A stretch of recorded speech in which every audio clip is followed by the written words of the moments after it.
Добрый день, уважаемые участники 16-й Всероссийской научно-практической конференции «Криминологические чтения».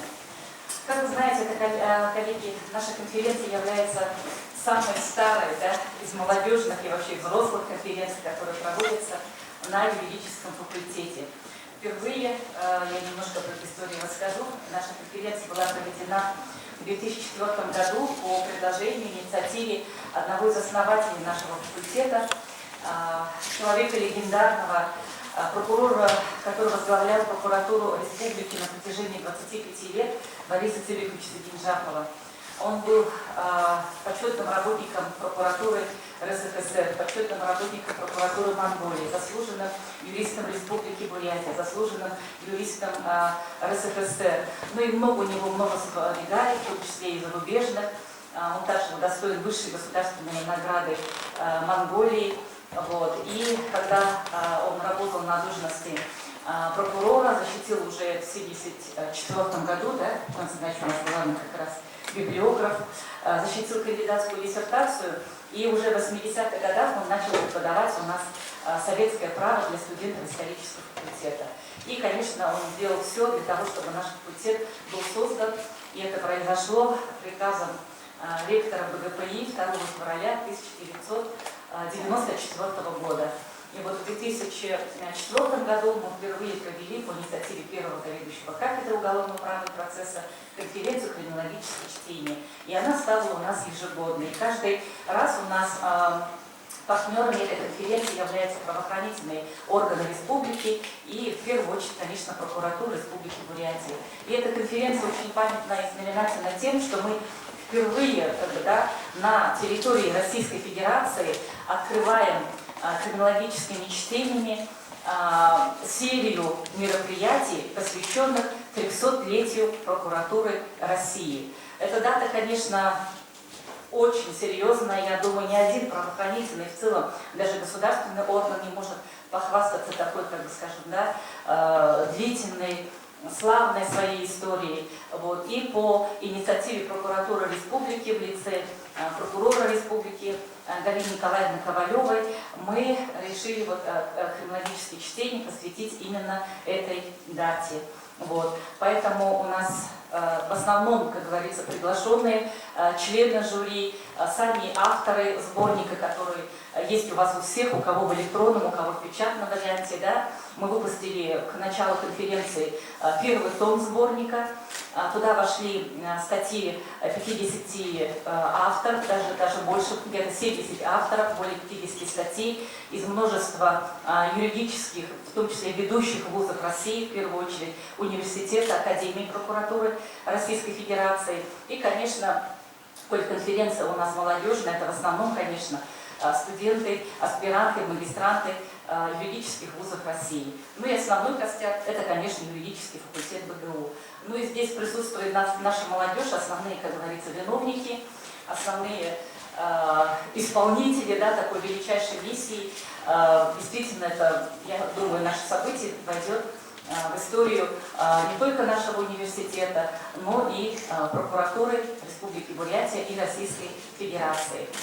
Итак, слово для открытия 16-й Всероссийской научно-практической конференции «Криминологические чтения» предоставляется ректору нашего университета, доктору технических наук, профессору Николаю Ильичу Мошкину.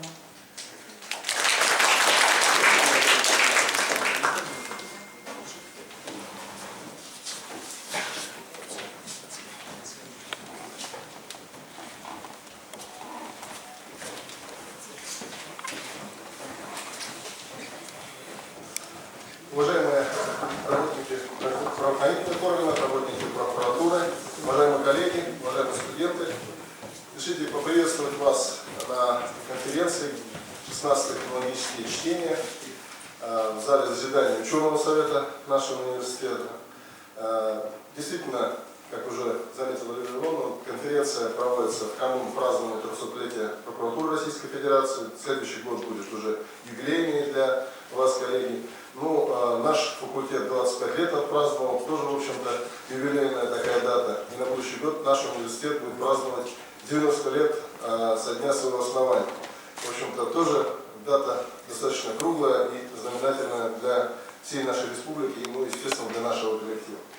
Понятно, что на прокуратуру сегодня возлагается огромная обязанность, огромная работа, которая связана с охранной деятельностью, деятельностью в соответствии с законодательством и прочие вещи, которые вы прекрасно знаете, даже лучше, чем я.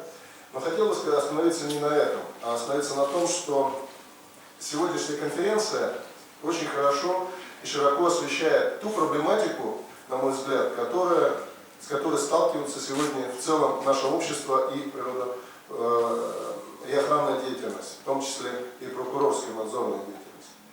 Посмотрите, век информационных технологий, век цифровых технологий, век всеобщей цифровизации сегодня полностью меняет картину преступного мира в части цифровых информационных технологий. Сегодня на повестке дня стоит очень важные задачи не только у сообщества наших деятелей в МВД, прокуратуре, Следственном комитете, ФСБ и так далее, но и у общества. Потому что последние события, которые произошли в Казанской школе, все мы знаем эту печальную трагедию. Можно ли было ее предотвратить? Нельзя ли было ее предотвратить? Как сегодня обеспечить охрану общеобразовательных учреждений, охрану общества от экстремистской, террористической и иной мошеннической деятельности? Каким образом? Мы все прекрасно понимаем, что школу, детский сад, образовательную организацию в целом, университет нельзя превратить в закрытый лагерь с колючей проволокой и автоматчиками на входе. Каким образом обеспечить сегодня охрану этих объектов? Каким образом обеспечить охрану общества от подобных проявлений не только терроризма, но и просто даже банальной шизофрении, как это было не так давно в Пермской школе, где на учителя бросились с ножом, просто по каким-то соображениям, собственно, в головном мозге совершившимся. Поэтому вот эти вопросы, они сегодня очень важны. Общество, которое переходит сегодня, исчезает наличный расчет в магазинах. Мы работаем все с картами, начиная со студенчества, сегодня все занимаются интернет-покупками. Как обезопасить общество от мошенничества в этой сфере? Поэтому перед криминалистами, перед людьми, которые занимаются поиском преступников, становится все больше и больше вопросов, на которые необходимо отвечать. И здесь не только речь идет найти и наказать, сколько речь идет о вопросах предотвратить, понять психологию преступления, понять психологию развития личностного деформирования, когда это происходит еще в самом начале. Безусловно, это очень сложные задачи, я надеюсь, что в рамках нашей конференции вы попытаетесь, уважаемые коллеги, ответить на эти и другие вопросы, которые стоят сегодня перед обществом. Сегодняшнее общество, поколение зумеров, вот молодых ребят, которые сегодня здесь находятся, это поколение зумеров. То есть общество, мы с вами, вот коллеги, кто был на прошлом заседании ученого совета, очень внимательно слушали доклад наших педагогов о мировосприятии через призму поколения. То есть как раз речь шла о том, как работать с молодым поколением, которое сегодня усваивает материал в течение 16 секунд. То есть ролик посмотрели, если 16 секунд не увлекло, дальше уже внимание исчезает. Поэтому я длинно тоже говорить не буду, чтобы 16 секунд, уже прошло, истекло мои 16 секунд. Поэтому эти вопросы, безусловно, очень сложны. Они требуют не только работы с точки зрения чистой криминалистики, здесь вопросы психологии, работы психолога, иногда даже медицинской работы педагогики. Выводы вашей конференции, надеюсь, будут полезны для работы не только в правоохранительных органах, но и полезны в организации воспитательной деятельности, в деятельности педагогической нашего университета. Возможно, что-то будет трансформироваться в учебные планы. Я надеюсь, что наш факультет, как флагман юридического образования в Республике Бурятия, это будет транслировать и на иных других факультетах в нашем университете, в других вузах. Поэтому желаю всем удачной, хорошей работы, хороших идей. Здоровья сегодня не пожелать здоровья, это уже вообще плохой почерк любого руководителя, учитывая, что мы сегодня с вами все в масках. Но, надеюсь, многие здесь уже привиты. Вот я без маски стою, поскольку я уже вакцинировался. Всех призываю сделать то же самое, поэтому 2 вакцины уже поставил. Жив-здоров, как видите. Так что, коллеги, Всем желаю здоровья. Ну и, безусловно, открытие конференции не может быть начаться, пока мы не вручим благодарственные письма. Хотелось бы лично вручить благодарственное письмо нашего университета профессору кафедры конституционного административного и социального права Будаеву капитану Арзанаевичу.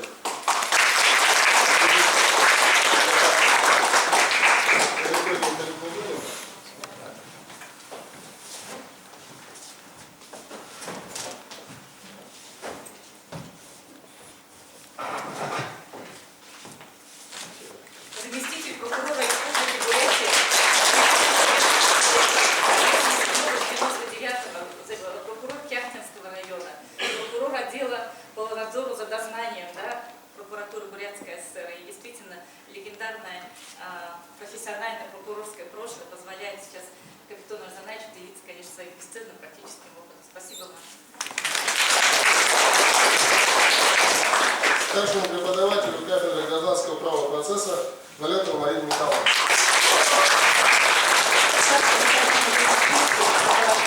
Которая сейчас ведет гражданское право, в том числе второго курса, поэтому горячие аплодисменты.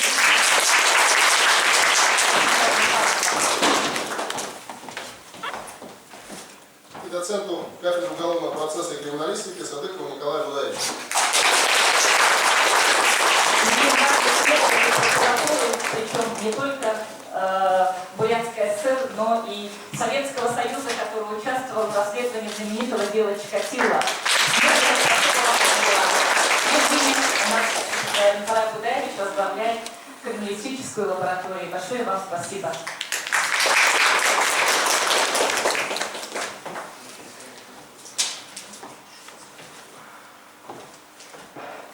Ну и, конечно, как я уже отметила, у нас постоянным партнером этой традиционной конференции является прокуратура Республики Бурятия. И мы сейчас с удовольствием предоставляем слово заместителю прокурора Республики Бурятия, старшему советнику юстиции Дмитрию Цыбиковичу Хабракову.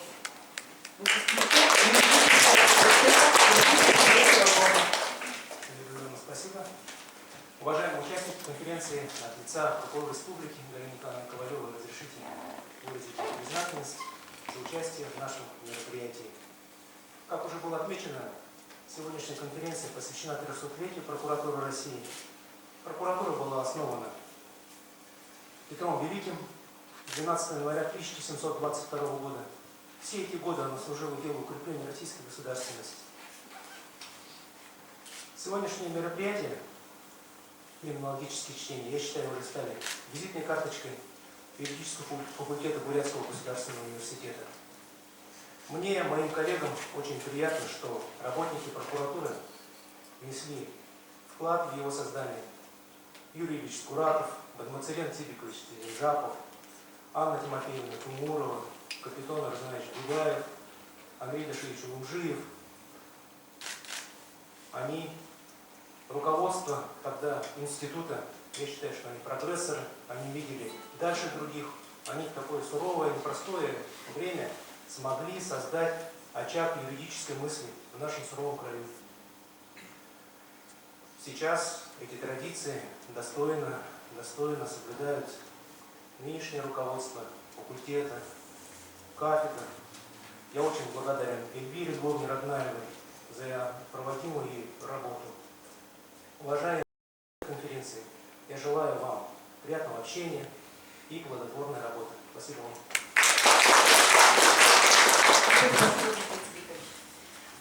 Ну и наш факультет сотрудничает практически со всеми государственными, в том числе правоохранительными органами. И мы с удовольствием рады сотрудничать с Управлением Федеральной службы судебных приставов Республики Бурятия. И слово предоставляем Петру Викторовичу Евтатову, который уже, мы начинали еще сотрудничество, когда вы первый раз были, да, главным судебным приставом, теперь уже вернулись на новую должность, теперь уже в новом статусе. Теперь у нас, вы знаете, Федеральная служба судебных приставов получила статус правоохранительного органа.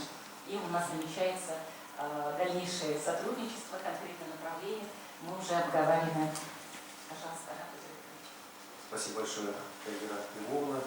Уважаемый Николай Ильич, уважаемый Петр Николаевич, уважаемые преподаватели, преподавательский состав, уважаемые студенты. Конечно, от всего сердца хочу вас поздравить с 16-й конференцией. 16 раз уже проводится конференция. Это достаточно серьезный показатель того, насколько востребована на сегодняшний день тематика, которую Бурятский государственный университет совместно с прокуратурой республики проводит здесь у нас в Республике Бурятия. Институт судебных приставов он несколько моложе, конечно, чем прокуратура, нам всего 155 лет. До, как Эльвира Львовна сказала, до 1 января прошлого года мы были федеральные государственные гражданские служащие. С 1 января прошлого года мы стали правоохранительным органом принудительного исполнения.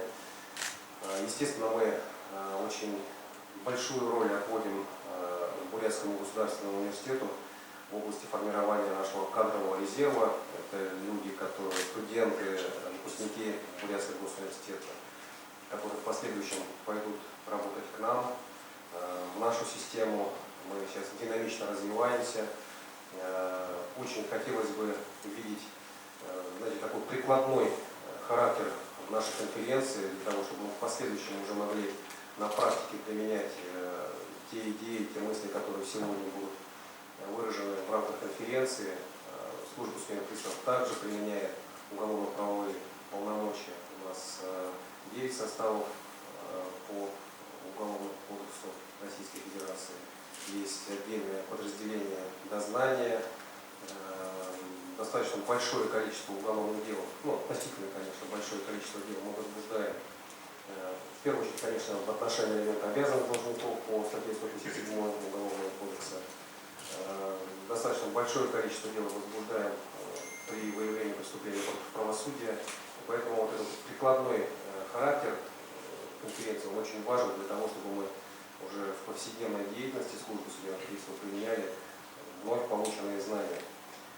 Хотелось бы пожелать успешной, плодотворной работы в ходе конференции. Хотелось бы выразить огромную признательность и руководству Бурятского госуниверситета и непосредственно Эльвире Львовне, конечно, как руководителю юридического факультета. Успехов, удачи. Спасибо. Ну и, конечно, тематика нашей конференции «Криминалистическое чтение» связана непосредственно, да, с аспектами борьбы с преступностью в целом уголовной политики. Ну и, конечно, вы знаете, коллеги, что в авангарде борьбы с преступностью одного из самых таких важных направлений государственной деятельности является Министерство внутренних дел.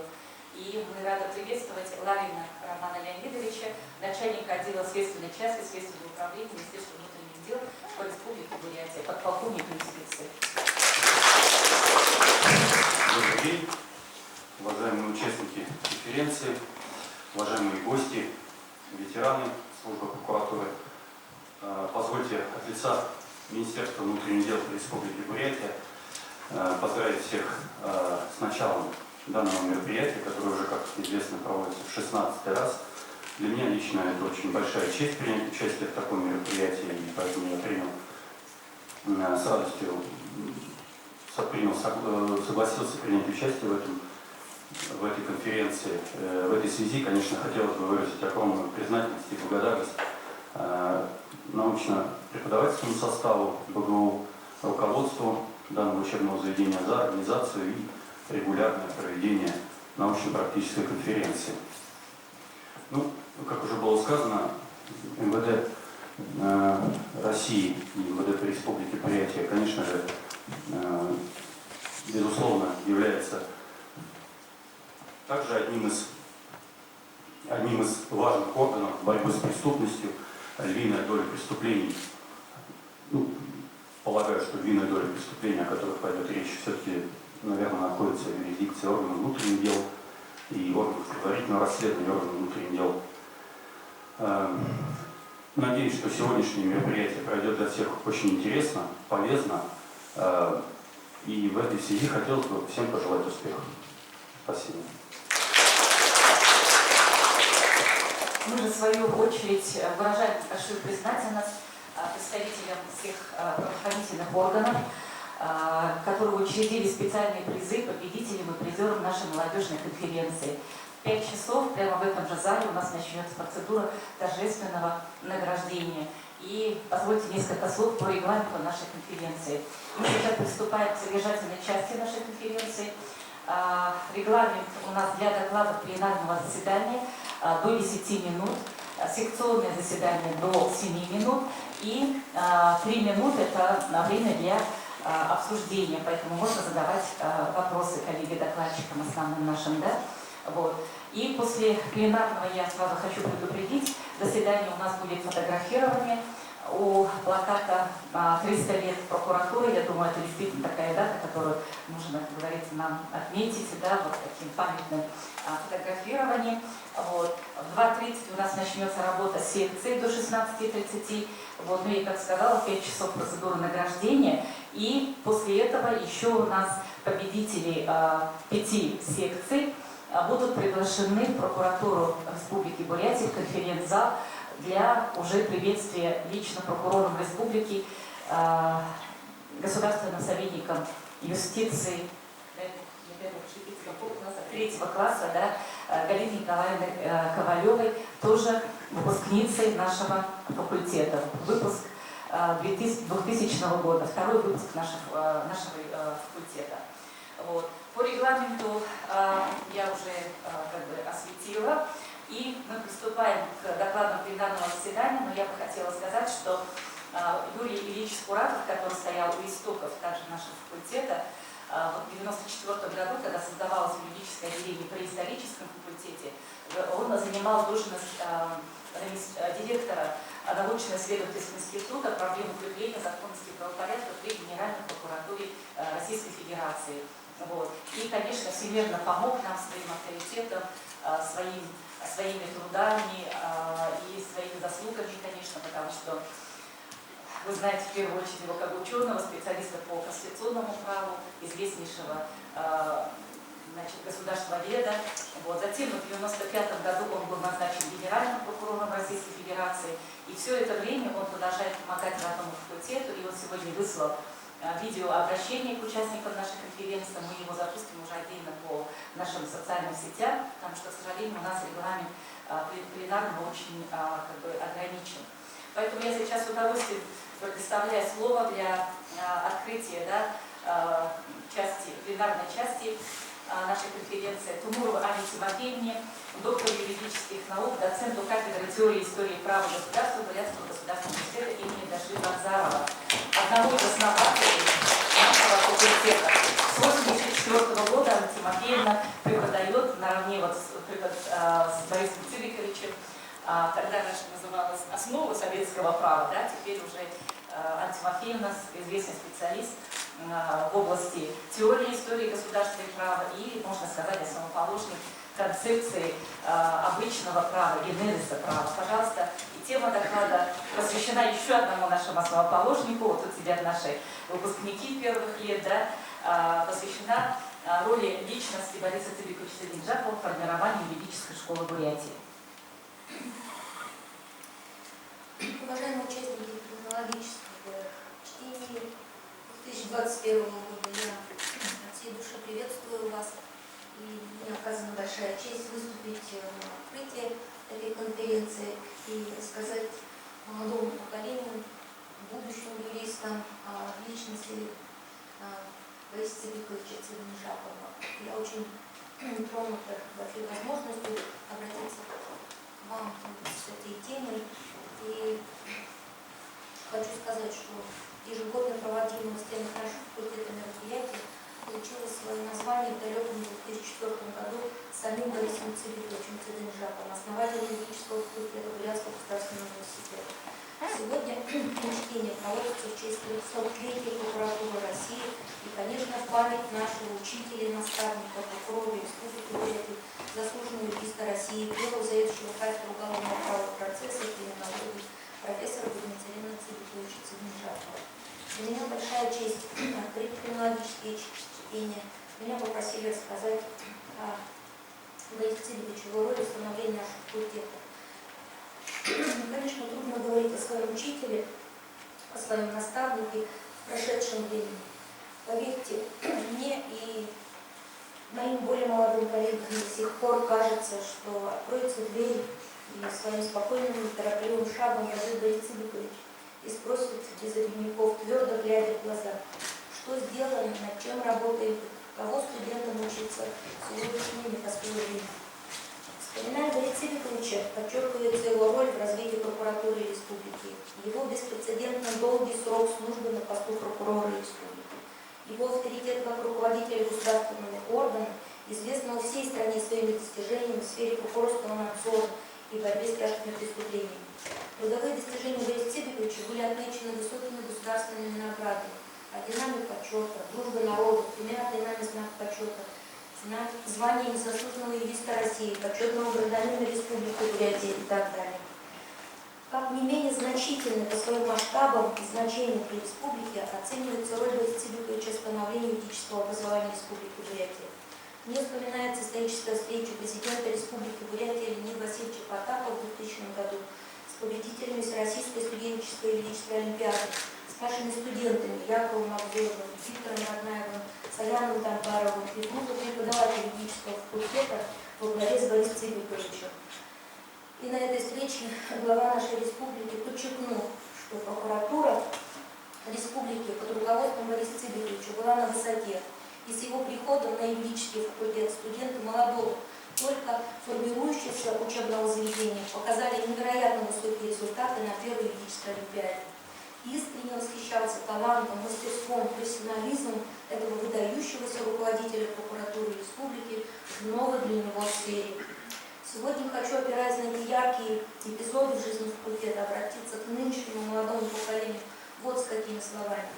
Самая большая трагедия нашего сегодняшнего дня, нашего сегодняшнего общества, которое в полной мере, мне кажется, неосознанно заключается в том, что современное общество, культура перестали формировать масштабных, ярких, выдающихся личностей, которые, конечно, время сегодня очень требует.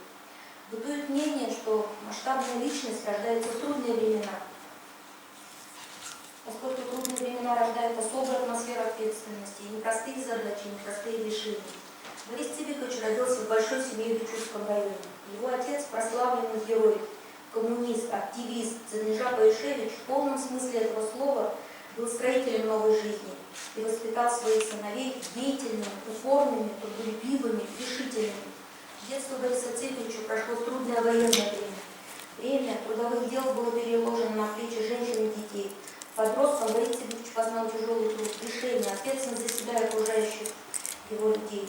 Будучи подростком, он начал работать судебным исполнителем. И это тоже одно из слагаемых его профессионального успеха.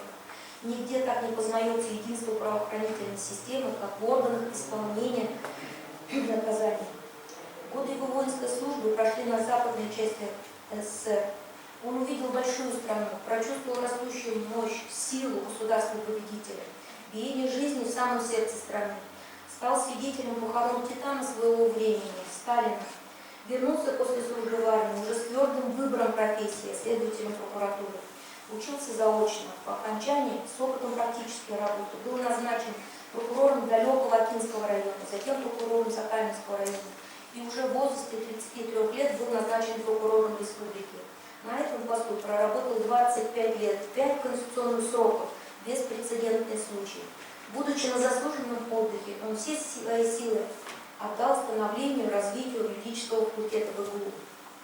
Многие, кто знал Бориса Цыбиковича, отмечали гармонию, единство и неразрывность этих двух ипостасей его личности – прокурора и учителя.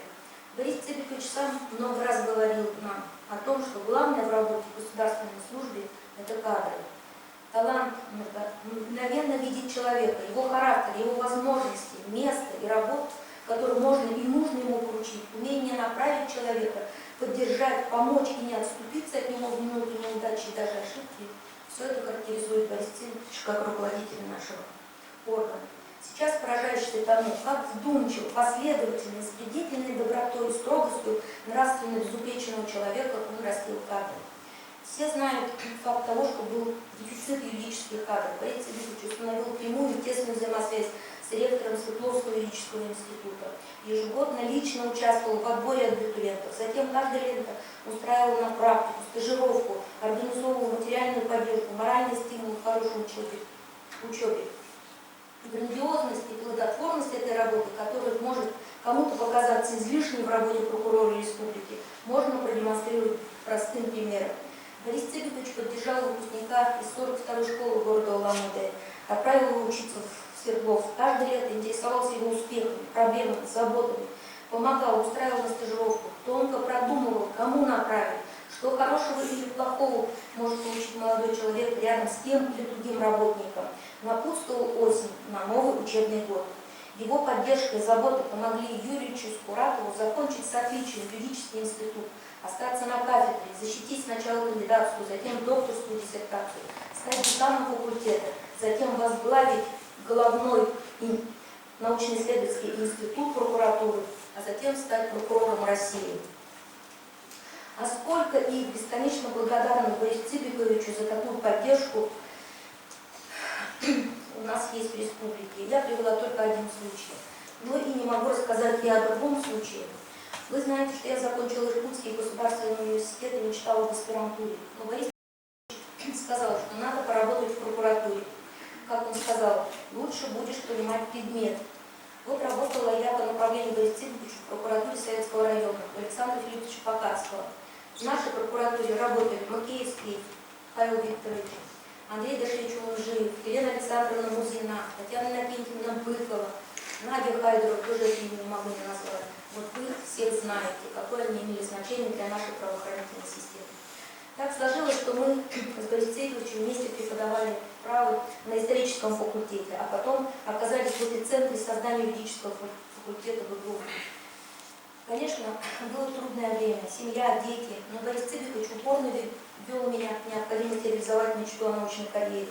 Я была первым соискателем от юридического факультета в ИГУ, вне прокуратуры в Москве, где это время учились наши аспиранты, нынешние ваши преподаватели.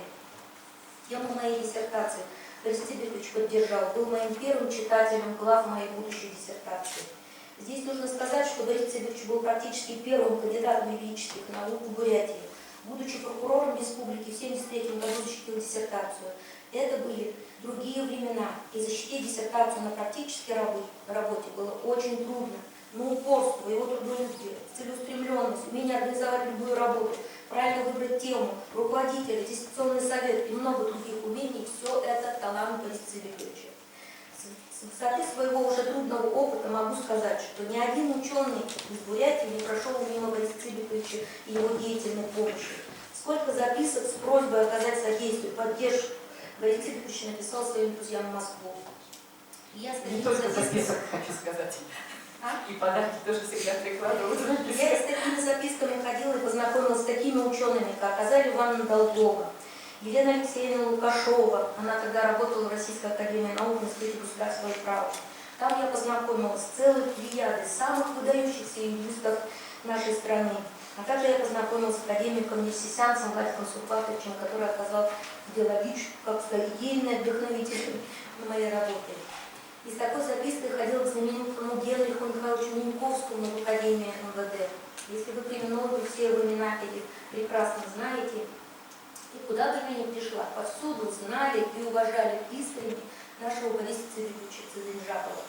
Сейчас, дорогие криминологи, все эти имена овеяны неприходящей славой ведущих криминологов мира. Уже никто, я твердо убеждена, не сможет сделать в криминологии больше, чем академик Кудрявцев и его ученики. Вот всех их лично знал, дружил, принимал в Бурятии, поздравлял со всеми праздниками, встречался и поддерживал отношения долго после защиты своей диссертации. Это очень трудно, и я бы сказала, даже невозможно. Это мог делать человек, который видел далекую и широкую перспективу, имел искреннее желание помочь людям в сложном деле научного познания, научной карьеры. Борис Цыбикович был инициатором, вдохновителем моей докторской диссертации, за что я ему очень благодарна. Скажу за всех, кто имел нелегкий опыт защиты диссертации, что опирался на опыт первопроходца в этом деле Бориса Цыбиковича. Он, как никто другой, верил в образование, в науку, в ее значение не только в сфере обучения, но и в практической деятельности. Он ратовал за связь науки и практики. Это особенно актуально в настоящее время. Нас мучает не только эпидемия коронавируса, поверьте мне, но и эпидемия неверия в научный метод, отрицания настоящей образованности и учености. В такой атмосфере, конечно, нелегко быть учителем, преподавателем. И как никогда выпукло, рельефно и осознанно понимаешь величие, красоту, обаяние личности, которые соединили в себе триаду гражданина и патриота, верующего в будущее своей Родины, честно служащего своей стране, человека, любящего своего ученика, сослуживца, коллегу, товарища, земляка, деятельно помогающему каждому, и ученого, свято верующего, в торжество всего разумного, логичного, прогрессивного, научного. Это я все о Борисе Цыбиковиче Тимиржакове. Хочу всех вас призвать, конечно, себя в том числе, не только помнить доброе дело, сделанное замечательным человеком, настоящей личностью, но и делать все возможное для продолжения его дела. Это служить закону, верить в кадры, помогать, поддерживать, любить своих учеников, видеть в них настоящую личность человека. Вот с такими словами еще раз я желаю вам большого успеха в вашей работе, криминологической, научно-практической конференции. Все, спасибо большое.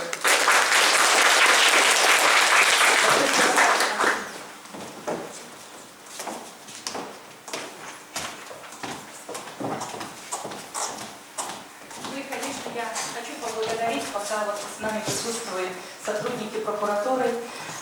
Я хочу напомнить, что 7 лет назад мы открыли кабинет правоохранительных и судебных органов, посвященный памяти, да, ну и личности нашего Бориса Цыбиковича Тимиржакова. И этот кабинет у нас является визитной карточкой нашего корпуса, целого юридического факультета и юридического образования. У нас все хорошие такие памятные события происходят именно там. И вот к этому дню мы сегодня обновляем полностью архивные материалы. И 7 лет, когда мы создавали, это, как говорится, методом народной стройки, нас поддержали все выпускники юридического факультета. Дмитрий Цыбикович, вам большое спасибо. И сейчас тоже выпускники прокуратуры, выпускники юрфака, которые работают сейчас в прокуратуре, это более 90 человек, тоже оказывают всемирную помощь. Вот. И сейчас присутствует здесь старший советник юстиции, если я не ошибаюсь, да, Валерий Баландажевич Хандажапов, который тоже нам помогал, когда мы открывали кабинет. Но самое главное, конечно, это профессорско-преподавательский состав. И я хочу поблагодарить здесь от лица всех присутствующих и нашего коллектива, нашего дорогого коллегу Николая Будача Садыкова, потому что он именно дал эту идею и успешно ее реализовал. Вот давайте еще раз. Делал все эти экспозиции, была установлена мемориальная доска у нас на 7-м корпусе.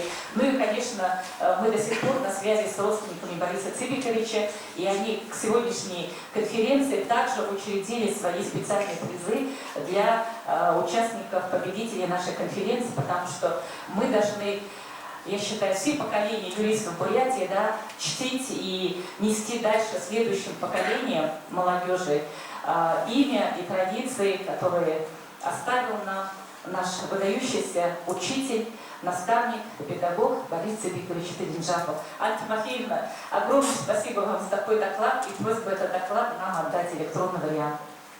Хорошо? Спасибо еще раз, Анна Тимофеевна. Вот. Ну и второй доклад мы предоставляем представителю прокуратуры Малову Александру Александровичу, начальнику управления правовой статистики, информационных технологий и защиты информации прокуратуры Республики Бурятия. Добрый день. Уважаемый президиум, уважаемые участники совещания.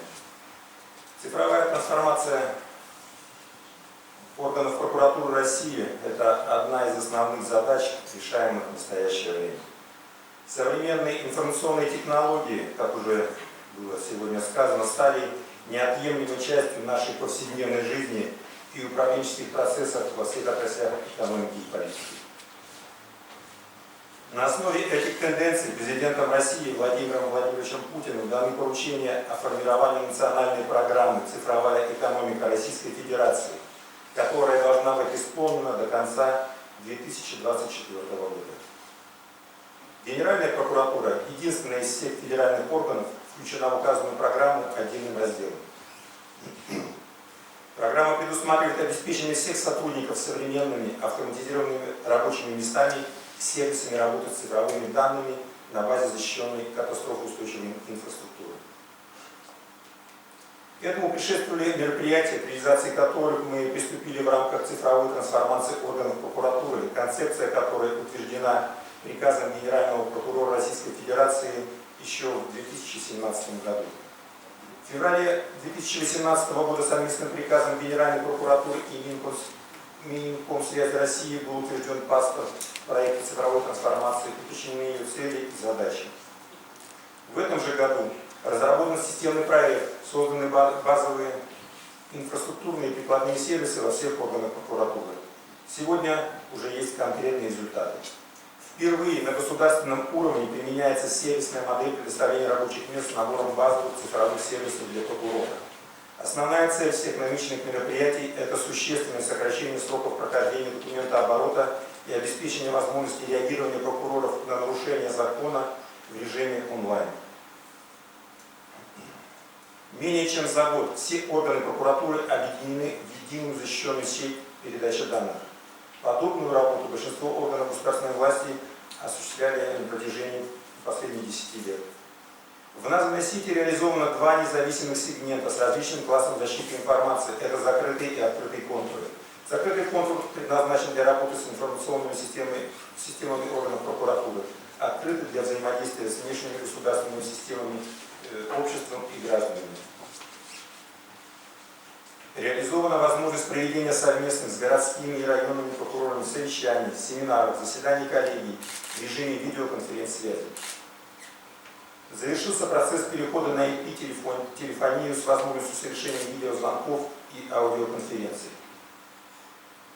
У каждого работника установлен типовой АРМ, как я уже говорил, это автоматизированное рабочее место, в котором имеется доступ ко всем информационным системам органов прокуратуры. Это не просто новый компьютер, это уже настроенные рабочие места. На них уже предустановлены программные продукты, включены все необходимые лицензии и техническая поддержка пользователей. В случае поломки и по наступлению срока обновления парка техники подрядчик производит замену оборудования бесплатно в рамках действующего контракта. С целью организации электронного документооборота Генеральным прокурором издан приказ о внесении изменений в порядок делопроизводства. Разработана подсистема надзора, которая предусматривает переход на юридически значимые процессы электронного документооборота и надзорного производства, основанные на современных технологиях.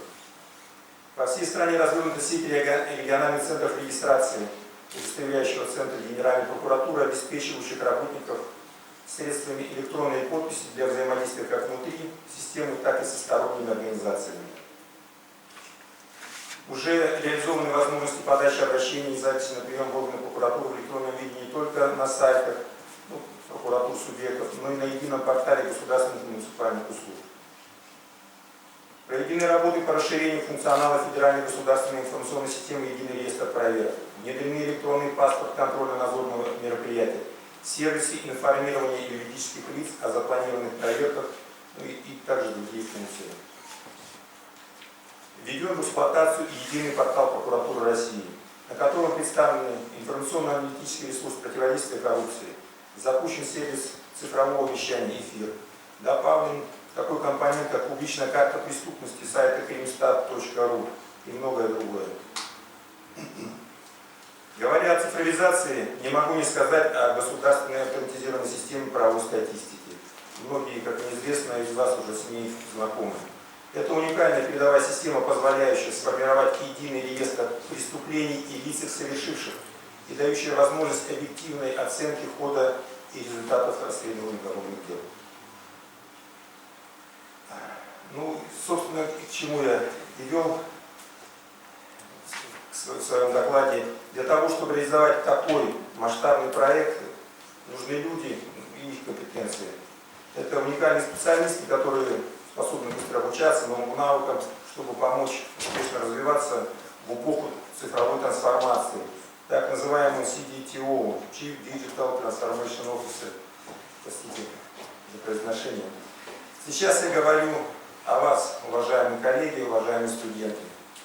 Поэтому желаю вам дальнейших успехов учебе. Благодарю за внимание. Ну, задавайте вопросы. Да, пожалуйста, вопросы. Тема интересная, потому что, вот, как отметил в приветственном слове ректор нашего университета, мы переходим сейчас на, как говорится, концепцию, да, цифровой трансформации деятельности всех государственных органов. И мне рада отметить, что прокуратура Республики Бурятия у нас всегда в авангарде. Перед нами уже выступало несколько раз представители вот как раз управления правовой статистики Матвеева Людмила Валерьевна, Занданова Алена Валерьевна, и в том числе перед вами, помните, да, когда мы обсуждали ГАЗ-ПС, вот. И сейчас к нам в гостях в гости пришел начальник управления. Пожалуйста, вопрос, если есть, то, может быть, уже тогда письменно, или можете потом записки, да, вот передать, и мы постараемся ответить в конце пленарного заседания. Спасибо большое, Александр. Следующий докладчик, наш доктор наук Гармай Юрий Петрович, он, к сожалению, не успел прилететь, он сейчас в командировке в Питере, вот, но так или иначе его доклад потом будет доведен до вашего сведения, тематика очень интересная. Вот. Ну и далее я хотела бы предоставить слово Хармаеву Юрию Владимировичу, заведующему кафедрой уголовного процесса и криминалистики, кандидату юридических наук, доценту, заслуженному юристу Республики Бурятия. Добрый день, уважаемые участники конференции. Можно презентацию? Да. Тема моего доклада звучит как «Роль и значение криминологических исследований в нормотворчестве и правоприменительной практике». В связи с экономией времени я остановлюсь на основных 4-5 тезисах. Ну, во-первых, первое. Уникальность криминологии, коллеги, заключается, во-первых, в том, что это одна из немногих юридических дисциплин, которая имеет точную дату своего официального становления. 1885 год как раз приходится на ту дату, когда вышла в свет известная работа итальянского мыслителя Рафаэла Гарафало, и научным сообществом было принято решение, что криминология как самостоятельная наука образовалась в 1885 году. Второе. Однажды в своей отечественной истории криминология была исключена из изучения для всех студентов юридических вузов страны. Это произошло в 20-м столетии, с конца 30-х до начала 60-х годов криминология была исключена из преподавания, поскольку существовавшая тогда доктрина говорила о том, что преступность в СССР – это временное явление, каких-либо социальных корней и причин для преступности у нас отсутствует, и поэтому, признав криминологию буржуазной наукой, она была исключена из преподавания. Второе ограничение произошло уже в начале 21-го столетия. Вы все знаете, что российская система образования перешла на болонскую систему, двухуровневую, бакалавриат и магистратура. В связи с этим были многие дисциплины сокращены в преподавании. Что касается криминологии, она была переведена в разряд как курс по выбору, или же читалась только для студентов уголовно-правового профиля. Следует отметить, что справедливость восторжествовала, и с 1 сентября 2018 года криминология читается для всех студентов, для всех профилей. Третье, на что ваше внимание, что криминология, в отличие от других естественных наук, как физика, математика, биология, да, не содержит аксиом. Посмотрите, все основные элементы предмета криминологии, они, скажем, статичны, подвижны, и об этом я еще немного ниже остановлюсь. Ну и, наконец, несмотря на общий теоретический характер криминологии, она носит сугубо практическое значение, то есть прикладной характер. Дело в том, что все те студенты, которые выбрали наши, вернее, дипломные работы, магистерские диссертации по нашему профилю, мы их обязаны хотя бы либо параграф, либо главу посвятить практическим вопросам, то есть выдвижение методических рекомендаций, предложений, инноваций в законодательстве. В этом, наверное, заключается связь науки и практики. Ну и необходимость изучения дисциплины, наверное, продиктована следующими соображениями. Во-первых, обучаясь криминологии, мы, наверное, наших студентов не учим зазубривать заданный материал. Мы, наоборот, стараемся предоставить возможность учащимся, да, научиться анализировать, объяснять, рассуждать, аргументированно выражать именно свое собственное мнение. Второе, что хотел бы здесь отметить, что современные возможности преподавания криминологии, да, позволяют нам использовать весь багаж не только учебной литературы, учебных пособий криминологии и так далее, но и дополнительную литературу, в частности, краеведческую, публицистическую, в том числе и художественную литературу. Изучение криминологии практически невозможно, да, без каких-либо философских исследований, исторических, политических и так далее. Я думаю, что фигура Александра Николаевича Радищева, она все-таки нам знакома со школьной скамьи по его основной работе «Путешествие из Петербурга в Москву», после опубликования которой он, императрица Екатерина, был приговорен к смертной казни, в последующем был сослан на 10 лет в Иркутскую губернию, в ссылку в Илимск, и после ее окончания занялся общественной деятельностью. Заслуга Радищева в криминологии заключается в том, что он один из первых, кто предложил использовать социологические, статистические закономерности для правотворчества. Ну и вообще следует отметить, что исследования и труды литературных критиков, писателей 19 столетия, таких как Белинский, Герцен, Чернышевский, Чаадаев, они всегда рассматривались в контексте криминологических исследований. Я хотел бы отметить мысль, которая прозвучала из уст современного криминолога отечественного, лауреата государственной премии профессора Лунеева Виктора Васильевича. Он отмечал, что философам, юристам, скажем, дореволюционной формации, те, которые связывали преступность с правовыми, социальными, экономическими явлениями, в стране не везло. Их либо ссылали на каторгу, либо арестовывали, значит, не публиковали их публикации, либо они вынуждены были выезжать за границу, несмотря на то, что они составляли цвет российской науки. Ну и хотел бы отметить, что, коллеги, обратите внимание, что философы, криминологи, да, своими передовыми мыслями, взглядами, они всегда были неудобны властям. И, к сожалению, как правило, их заслуги оценивались глубоко исторически позже.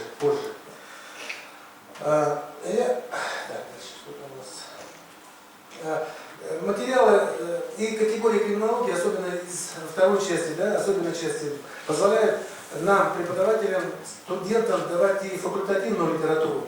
В частности, и художественная литература дореволюционная, советского периода, позволяет нашим студентам изучить такие категории, как, например, ранее бывшие закрытыми, допустим, воры в законе, криминальная субкультура, организованная преступность и так далее. Ну вот я не буду, о всех времени мало, поэтому скажу просто, мало кому известно, что Федор Михайлович Достоевский, несмотря на то, что работа «Записки из мертвого дома» написана от третьего лица, да, он сам провел 4 года в Омском остроге. И, конечно, эта проблема ему знакома изнутри. Или Антон Павлович Чехов. Я часто спрашиваю наших студентов, почему памятник у нас на Арбате установлен. Да? Вот. Несмотря на всю мировую известность, он в конце 19 столетия все-таки побывал на острове Сахалин, по результатам которой была издана работа «Остров Сахалин». И мы можем смело сказать, что эта работа отличается криминологическими изысканиями. То есть криминологический портрет убийц, казнокрадов, мошенников. Наши студенты очень хорошо цитируют материалы, достаточно документальной работы. Да? Или, например, советский период, посмотрите, пожалуйста, и Солженицын, и Шаламов, Гинзбург, Губерман. Это все те, которые прошли застенки сталинские, самостоятельно, то есть реально, и эту проблему также знают изнутри. Нам, преподавателям, также помогает в подаче материала и другие, в частности, телевизионные документальные программы, которые, значит, имеют, скажем, криминальный оттенок. Да? Дело в том, что хотелось бы отметить 3 основные ипостаси. Во-первых, сами фильмы, да, построены на реальных материалах уголовных дел. Это раз. Во-вторых, повествование происходит от начала совершенного преступления до его полного раскрытия. Наши студенты видят и сам факт совершенного преступления, выдвижение версий, значит, мероприятия по поимке преступника. Также наши студенты наблюдают и те ошибки, которые допускает оперативно-следственная группа. Ну и, наверное, самый основной посыл этих передач заключается в том, что каждое преступление должно быть раскрыто. Каждый преступник должен понести заслуженное наказание. Ну и последнее, хотел бы отметить, что для того, чтобы у нас происходили изменения в законодательстве, необходима тщательная криминологическая экспертиза и исследования. В истории советского периода были известные случаи, да, когда определенные проблемы признавались очень поздно. В частности, организованная преступность у нас в стране официально была признана лишь в конце 80-х годов. А что раньше, разве не было организованной преступности? Были исследования на это характеристики. И хочу сказать, что были исследования по ворам в законе, воровскому движению в России, но, к сожалению, эта информация была закрытой, относящейся к совершенно секретному. И исследования проводились в закрытых специализированных учебных подразделениях, таких как Академия МВД, Академия КГБ и так далее. Но я хочу отметить, что после того, как эта проблема становится известной и признанной, происходит организационно-структурные изменения, в частности, например, после признания организованной преступности в СССР в структурах МВД появился 6-й отдел, впоследствии РУБОПы, ну и так далее, последовали изменения в законодательстве. В частности, в Уголовном кодексе 1996 года, да, появилась статья, которая квалифицирует 4-й признак соучастия, это преступное сообщество. А в особенной части появилась статья 210, да, которая непосредственно квалифицирует действия организации преступного сообщества. Ну и так далее. Я не буду останавливаться, посмотрите. Неужели в 2008 году у нас коррупция появилась? Нет, конечно. До этого, естественно, происходили определенные криминологические исследования. Ну и хочу отметить, что это не наша только российская действительность, это мировая практика. Дело в том, что для того, чтобы появились новые какие-то конвенции, нормативно-правовые акты, для этого сначала и происходят криминологические исследования, которые проводят различные международные научные институты, авторитетные, и в последующем эти изменения появляются в жизни. Ну и в заключение хотелось бы отметить, что криминологические исследования должны стать отправной точкой, да, таким процессом, как криминализация социальных опасных общественных явлений и регламентация в качестве преступления в уголовном законе. Я полагаю, что именно в этом заключается основная роль и значение криминологических исследований и вообще в изучении этой дисциплины среди нас, юристов. Спасибо за внимание. Доклад окончен. Ну и продолжение, да, вот как бы поднятой тематики, да, Юрия Владимировича, хотела бы дать слово непосредственно тем людям, которые проводили эти криминологические исследования первые в своей жизни. И надо сказать, что они были у нас все опубликованы, да, вот это студентов 3-го курса, 4-го, магистрантов вузов других городов России.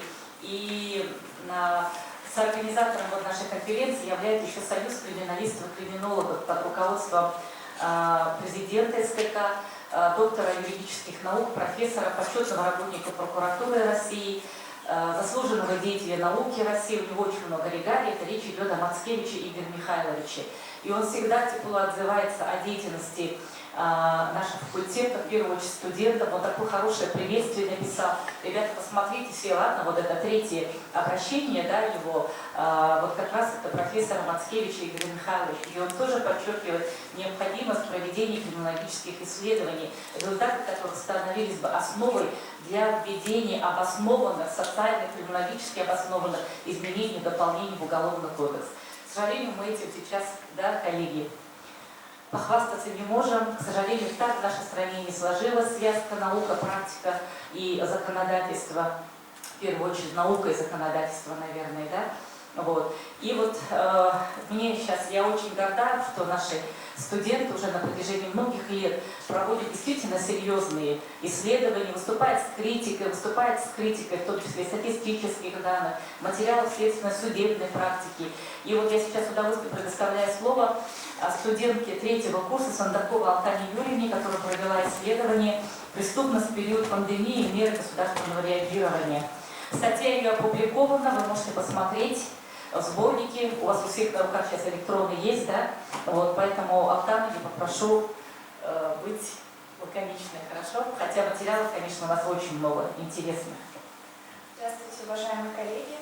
Сегодня моя тема – это преступность в период пандемии. Пандемия – это распространение какого-либо инфекционного заболевания в мире, не поддающегося контролю и эффективному лечению при отсутствии у людей иммунитета к нему, чаще всего вирусной природы. В настоящее время идет пандемия COVID-19, вызванная возбудителем тяжелой пневмонии коронавирусом. Эпидемия началась в конце 2019 года в китайском городе Ухань. На сегодняшний день в Республике Бурятия зарегистрировано более 38 тысяч лабораторно подтвержденных случаев заражения COVID-19. И из 61 нового случая 43 человека обследованы по обращению в связи с ОРВИ, а остальные контактные лица, лица обследованы с целью профориентации.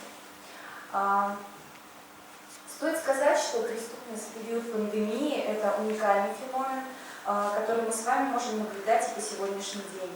На этот феномен влияют в значительной степени уровень жизни населения. Это рейтинг 85 регионов России по уровню жизни населения. Этот рейтинг строится на основе 70 показателей. Они фиксируют уровень доходов, занятость и рынок труда, жилищные условия, объекты социальной инфраструктуры, уровень экономического развития и многое другое. Согласно этому рейтингу, Республика Бурятия стоит на 81-м месте из 85. Вообще, преступность в период пандемии влияет множество различных факторов, что вызывает интересные изменения в преступном мире. Что же вызывает эти изменения? Конечно, рост спроса на ряд товаров, в том числе защитное снаряжение, фармпродукция, падение мобильности населения и закрытие границ, увеличение спроса на цифровые решения, в том числе из-за удаленной работы, рост тревожности населения и занятость правоохранительных органов контролем за карантином. Еще одним фактором, существенно повлиявшим на преступность в период бушующего COVID-19, стало социально-экономическое положение в Республике Бурятия. В период пандемии в Бурятии мы можем наблюдать рост числа личных банкротств на 156%, увеличение количества банкротства. По скрытой безработице Россия заняла 4-е место. Большая закредитованность населения. По соотношению среднедушевого долга по кредитам каждый житель Бурятии должен банкам около 246 тысяч, что на 32 тысячи больше, чем в предыдущем году. Очень низкая оплата труда. Наиболее низкая оплата труда у работников гостиничной сферы, общественного питания, оптово-розничной торговли, ремонта одежды, обуви и других услуг. Уровень в апреле 2021 года международная аудиторская консалтинговая сеть Финэкспертиза опубликовала исследование «Удар по молодежи. Российский рынок труда лишился более миллиона молодых работников». Бурятия в нем значится в первой десятке регионов, где отмечено наиболее сильное сокращение численности работников в возрасте до 30 лет. Уровень безработицы среди жителей Республики Бурятия от 20 до 29 лет в прошлом году вырос на 15%.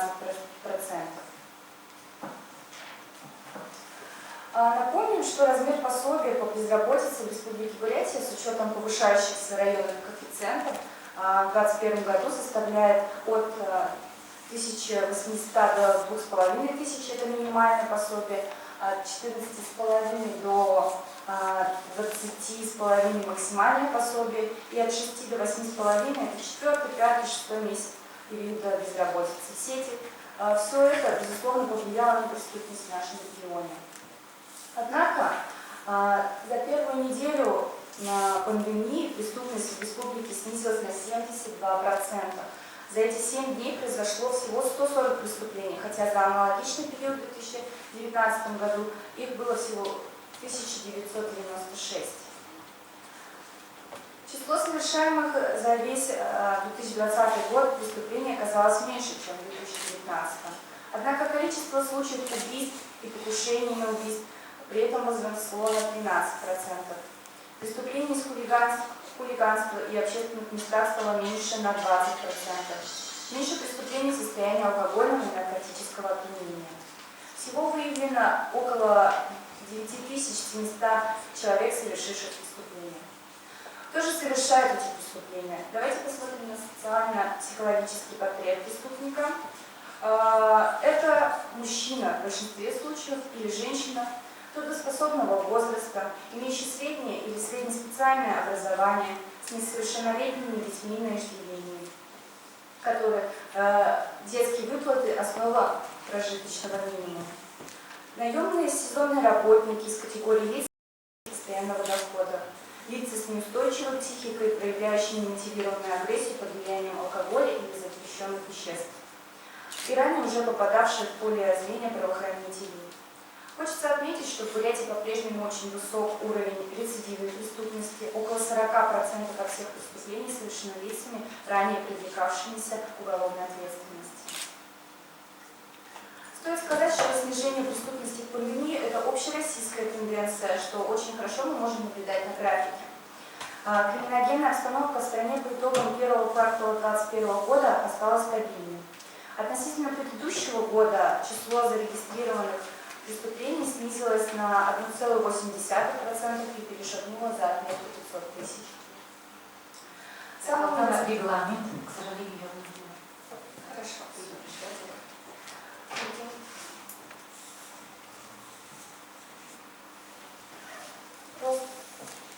Отмечу одну из самых главных тенденций преступности коронавирус – это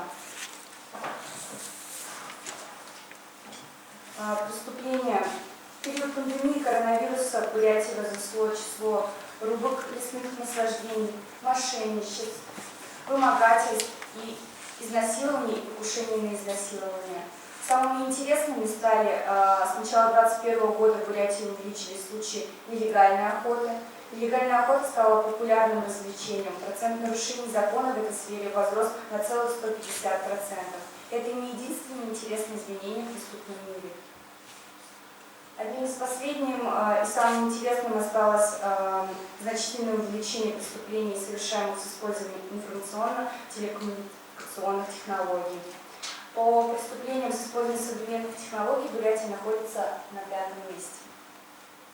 В заключение хочу сказать, что преступления в период пандемии претерпели большие изменения, что требует усовершенствования со стороны правоохранительных органов. Остановить преступность, снизить ее, можно добиться этого только с помощью поддержки уровня граждан на докризисном уровне, то есть продолжение увеличения коронавирусных выплат и поддержание населения различными способами. Ощутив финансовую поддержку властей в это нелегкое время, большинство людей будут склонны не совершать противоправные действия и будут вследствие обеспечения безусловного их дохода. На этом Спасибо, Оксана. Ну и последний тезис, конечно, Оксаны, это будет беспрецедентный рост преступлений, совершаемых с использованием информационных и коммуникационных технологий, поэтому мы сочли нужно включить еще программу пленарного заседания. Очень интересный доклад Виктории Цибиковны Царин-Дашеевой, студентки 3-го курса «Мошенничество в сфере компьютерной информации». Виктория у нас уже является победителем и призером серьезнейших научных молодежных форумов, которые прошли в СГЮА, МГЮА и других вузов, ведущих юридических вузов России. Здравствуйте, уважаемые участники конференции. Тема моего сегодняшнего доклада – это мошенничество в сфере компьютерной информации. Как нам всем сегодня и так известно, на сегодняшний день наиболее прогрессирующей тенденцией развития общества является эволюция компьютерных и IT-технологий.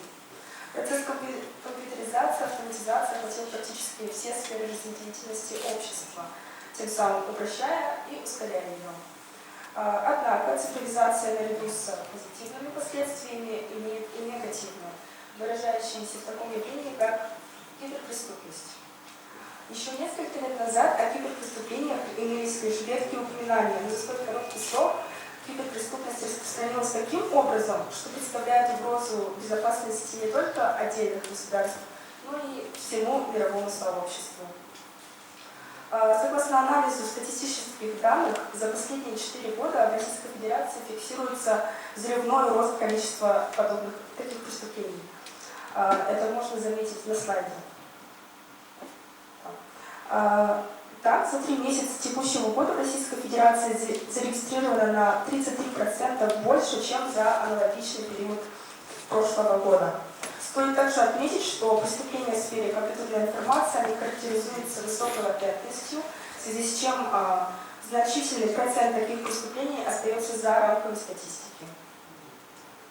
Стремительная эволюция киберпреступности она связана с увеличением численности пользователей сети интернет, постоянным повышением уровня профессионализма киберпреступников и неуклонным развитием и совершенствованием информационных технологий. То есть любые технические инновации они расширяют пространство обычных преступлений, становясь богатой возможностями и средой для преступной деятельности. Мошенничество – одно из самых распространенных способов преступной деятельности. Под мошенничеством в сфере компьютерной информации в уголовном праве понимается хищение чужого имущества или приобретение права на чужого имущества путем ввода, удаления, блокирования, модификации компьютерной информации, либо иного вмешательства в функционирование средств хранения, обработки или передачи компьютерной информации или информационно-телекоммуникационных сетей. Стоит заметить, что если раньше, чтобы совершить данный вид преступления, было необходимо обладать высококвалифицированным в сфере новейших технологий и опытом работы, то сейчас достаточно иметь доступ в интернет и обладать базовыми навыками в данной области. Поэтому среди хакеров можно встретить как любознательного подростка, так и профессионалов в данной сфере. Но тем не менее стоит отметить, что основная же часть раскрытых компьютерных преступлений совершается специалистами невысокой квалификации, знаний которых не хватает для того, чтобы скрыть следы своего преступления. Популярность такого вида мошенничества она связана с доступностью, прибыльностью, а также фактом удаленности. Кроме того, дистанционность такого мошенничества вызывает сложность раскрытия таких преступлений, поскольку отсутствует физический контакт между правонарушителем и его жертвой. То есть преступления они ушли из офлайна в онлайн. Сегодня на фоне пандемии коронавирусной инфекции COVID-19 и вызванного ею глобального экономического кризиса, безработицы и паники выросла востребованность безналичных расчетов, дистанционных сервисов и услуг. В этих условиях, безусловно, появились персонажи, которые не упустили возможности нажиться на всем этом. Мошенники используют множество новых, старых, забытых мошеннических схем, направленных на обман простых людей. И наиболее популярным среди них является фишинг. Это вид интернет-мошенничества, цель которого заключается в хищении денег и персональной информации посетителей сайтов. Это могут быть логины, пароли от аккаунтов и интернет-банков, данные банковских карт. Второй вид – это телефонные звонки. Только за период пандемии количество мошеннических звонков увеличилось в 3 раза, отметили в Банке России. Для маскировки своих номеров телефонов мошенники пользуются особенностями IP-телефонии, позволяющими создавать неограниченное количество номеров. Третье. Из-за случаев COVID-19, как нам всем известно, на дистанционное обучение отправили школьников, студентов, а работодатели, в свою очередь, по возможности перевели своих сотрудников на удаленную работу.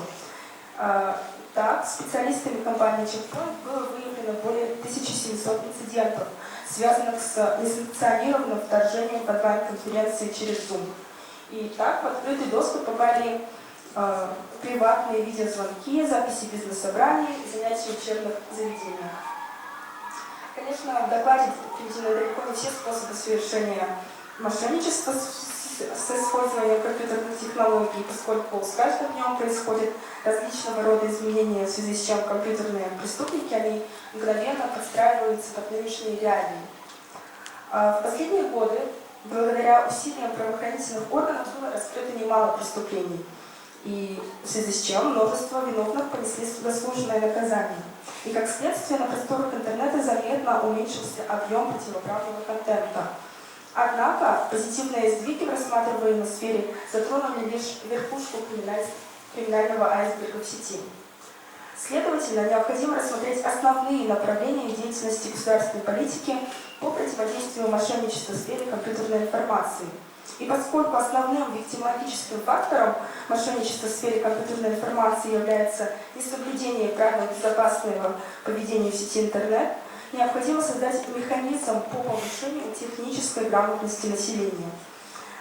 Эффективными средствами предупреждения преступности, защиты и повышения грамотности населения могли бы стать следующие. Это широкое информирование граждан о способах совершения данных преступлений и мерах по обеспечению информационной безопасности путем, например, разработки рекомендаций для обычного пользователя, распространения рекомендаций в форме буклетов, рекламы, презентаций, привлечения к сотрудничеству СМИ. Но, тем не менее, основными средствами борьбы с кибермошенниками должны стать собственный разум и лицензионные антивирусные программы. В совокупности данные инструменты позволят человеку не реагировать на всякого рода звонки, сообщения, а также разумно подходить к скачиванию файлов из интернета. Точно так же, как решение проблемы пандемии COVID-19 требует изменения наших социальных привычек, изменение нашего поведения в сети интернет позволит помочь поддерживать высокий уровень кибербезопасности. И что касается противодействия мошенничеству в сфере компьютерной информации, то здесь необходимо создать комплексную программу борьбы с киберпреступностью, которая должна включать в себя международное сотрудничество, решение вопроса о создании новых органов и организаций, обеспечение подготовки сотрудников правоохранительных органов, совершенствование российского законодательства с учетом новых технических возможностей и угроз, а также продолжение работ по разработке и внедрению новых программных средств, предназначенных для проведения оперативно-технических мероприятий в телекоммуникационных сетях. У меня на этом все. Спасибо за внимание. Спасибо, Виктория. Ну, я думаю, в секционных мы продолжим обсуждение. Коллеги, вы все имеете программу, да, и знаете, где состоятся секции, поэтому я дублировать не буду. И, уважаемые участники, гости, члены жюри, пожалуйста,